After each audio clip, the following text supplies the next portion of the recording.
Fala pessoal, tudo bem com vocês? O gol no último segundo premiou um time que foi lutador, insistente e que merecia a vitória, né?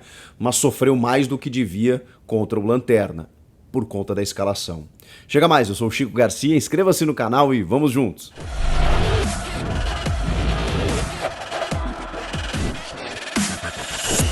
Já já eu vou falar sobre tudo o que aconteceu nesse jogo, mas antes eu queria dizer que esse vídeo é um oferecimento de OneFootball. É o aplicativo que eu uso para me manter informado sobre tudo que tá rolando. Lá você encontra notícias, estatísticas, resultados, mercado da bola, tudo sobre o seu time do coração. Basta você ativar as notificações que você recebe tudo na palma da sua mão.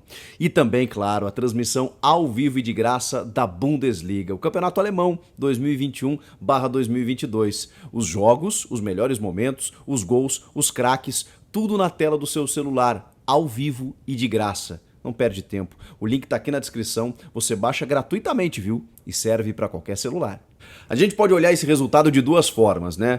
O gol no último instante do jogo, com o Roger Guedes mais uma vez decisivo, 40 mil pessoas na Neoquímica Arena, com a volta do público na capacidade máxima do estádio, pessoas chorando ao final do jogo, daquele jeito Corinthians, né, de tanto insistir, de lutar até o final, na última bola, num escanteio, escanteios que normalmente são previsíveis no time do Corinthians, sempre aquela bola no segundo pau buscando o Gil, que nesse jogo funcionou mais do que o deveria, obrigando o goleiro Kehler a ter uma grande atuação. Olha que goleiro esse do Internacional emprestado para a Chape, que está fazendo um grande campeonato, apesar do rebaixamento praticamente confirmado da equipe catarinense, mas ele pegou demais o jogo inteiro, porém também sofreu castigo pela cera que ele praticou o jogo inteiro, inclusive em algum momento flagrada pela equipe de arbitragem com orientação do preparador de goleiros. E aí, por conta disso, os dois advertidos com cartão amarelo.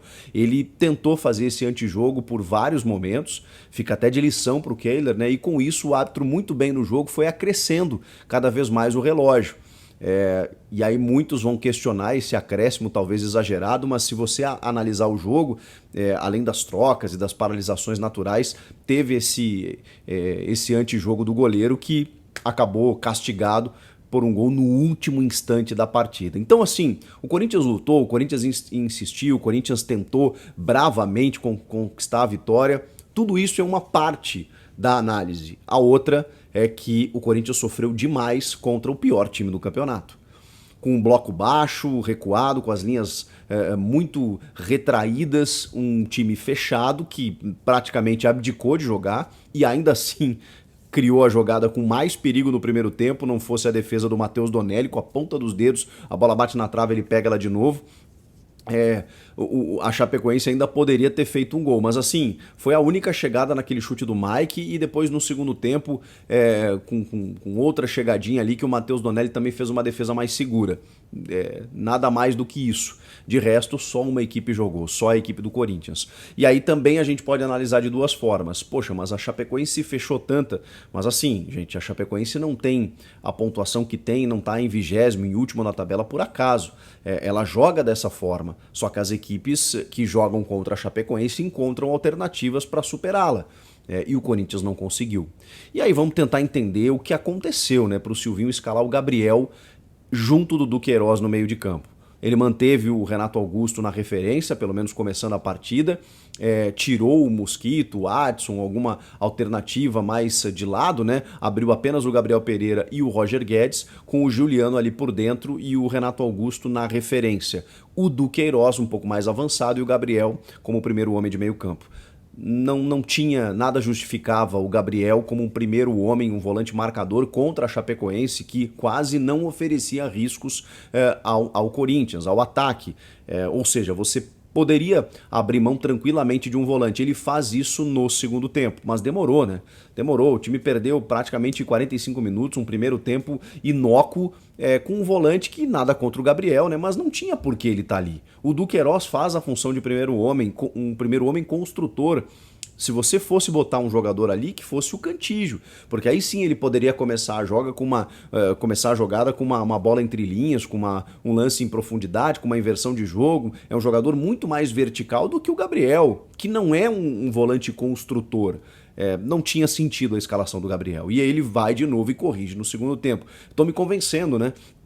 A galera fala que o Silvinho às vezes escala mal para poder ser elogiado quando mexe bem. Eu duvido que seja isso, mas poxa, mais uma vez esse é o cenário que se repetiu. Ele escalou mal e aí a gente, poxa vida, olha lá as trocas do Silvinho. Ele foi lá e corrigiu quando ele tira um volante marcador e coloca o Gustavo Mosquito, já no intervalo, que para mim já foi uma grande novidade, né? Ele tira o Gabriel, coloca o Mosquito e aí sim ele abre, né, o Roger Guedes e o Mosquito. Gabriel Pereira vem por dentro e o Renato Augusto segue na referência, pelo menos por enquanto. Aliás, o Renato Augusto foi um falso 9, mas como se movimentou.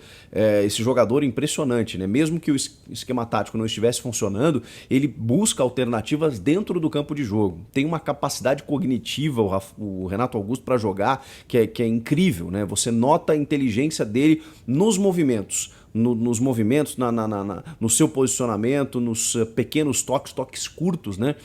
No tabelamento com o Roger Guedes, quando ele caía pela esquerda, muitas vezes ele saía da área exatamente para puxar essa marcação. Teve um momento que ele veio até o círculo central para pegar a bola do pé do Gabriel e com isso os defensores vindo junto com ele, né? Para quê? Para ele abrir espaços para outros jogadores poderem infiltrar. O Du Queiroz fez muito isso nessas saídas do Renato Augusto. O Du foi um cara que buscou a infiltração, seja num tabelamento com o GP pelo lado direito, seja com o Fagner. O GP muito travado, né?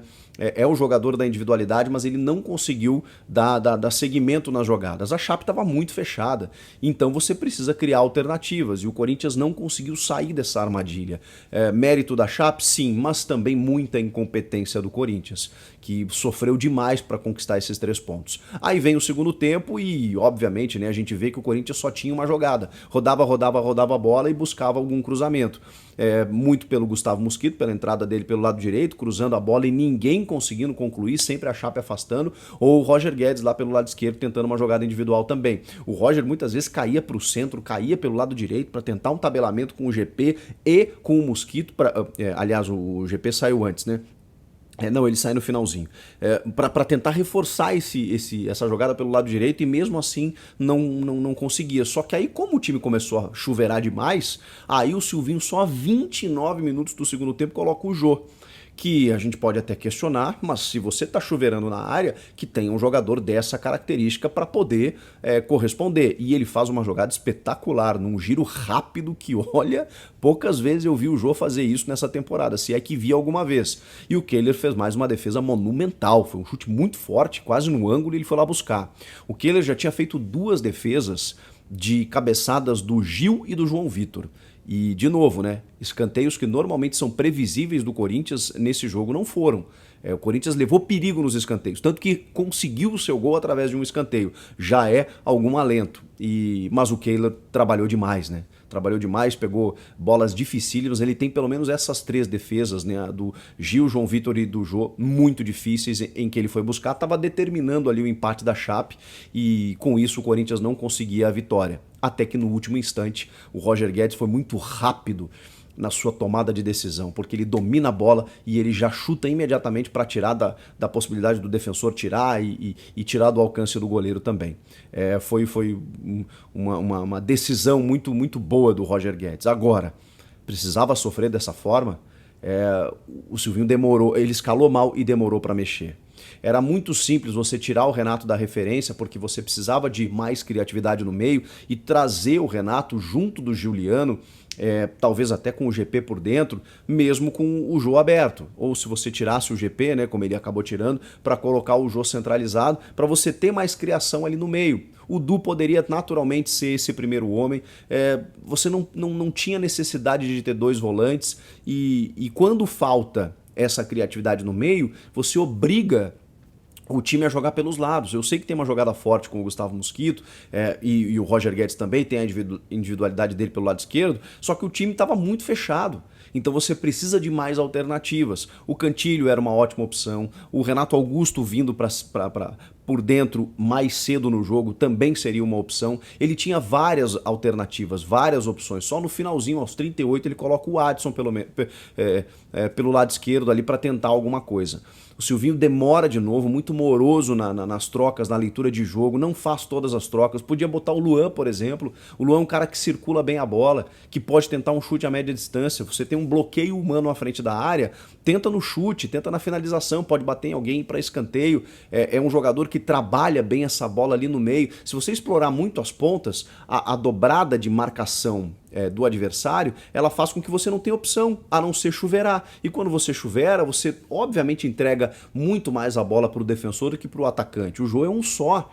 E outros jogadores que pudessem tentar o cabeceio, quando você tem 4, 5 jogadores da Chape ali dentro da área, óbvio que eles vão levar vantagem invariavelmente para tirar essa bola. E aí o Corinthians fica travado sempre com a mesma jogada, rodando, cruzamento, rodando, cruzamento. E aí você precisa do quê? Você precisa do diferente, você precisa circular essa bola, você precisa de um passe entre linhas. Por quê? Cantilho, Luan, Renato Augusto por dentro. Esses jogadores, você tem elenco para isso. Então hoje sim as críticas são completamente justas e merecidas ao Silvinho, que escalou mal, demorou para mexer e foi premiado ainda pela insistência, pela luta do time, pela decisão do Roger Guedes, que até poderia ter chegado com mais facilidade, não fosse a atuação do goleiro, mas o futebol tem dessas coisas, né? Se você tá tendo dificuldade, você precisa finalizar mais, você precisa agredir mais, você precisa construir mais. E o time, apesar de ter criado essas chances, ficou muito burocrático à frente da área, sem saber o que fazer. Essa falta de criatividade não pode acontecer, ainda mais com a lanterna do campeonato. 3 pontos suados, conquistados, é verdade, mas que poderiam ter sido mais facilitados se o treinador colaborasse. Comentem aqui, inscreva-se no canal e eu volto na próxima. Tchau!